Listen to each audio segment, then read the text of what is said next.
Speaking of enemies, the Old Testament is rife with examples of Yahweh explicitly endorsing, even commanding some pretty horrific acts against non-Hebrew populations.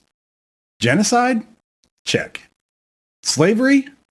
Absolutely, with detailed instructions on how to properly own another human being, including how to beat them.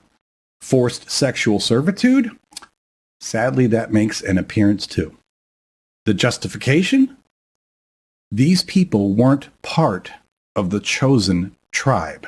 They worshipped the wrong gods, who, remember, according to the core tenets of the faith, didn't actually exist anyway. But even though they were worshiping supposedly gods that don't even exist, they were still going to be brutally punished for worshiping these imaginary gods. So apparently, they were just in the way. They were collateral damage in Yahweh's grand plan. Now, the standard Christian response to these uncomfortable passages is often a bit of a rhetorical tap dance. They might say that it was a different time, that God's ways are mysterious, or that these stories are meant to be interpreted allegorically, except, of course, when they're used to justify their own moral stances on issues, and then they're supposed to be taken hyper-literally. But the fact remains that these stories are there in their holy book, depicting their God as explicitly favoring one group and sanctioning violence and oppression against others simply based on their ethnicity or religious affiliation.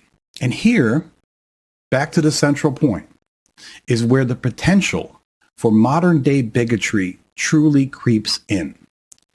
If your own deity, the ultimate moral authority in your worldview, is portrayed as engaging in this kind of tribalism and violence, doesn't that inadvertently create a framework for justifying similar us versus them thinking in the present day? It becomes awfully easy for unscrupulous leaders to demonize any group that they don't like, to paint them as the modern-day equivalent of the Canaanites or the Philistines, the outsiders deserving of God's and therefore apparently our wrath.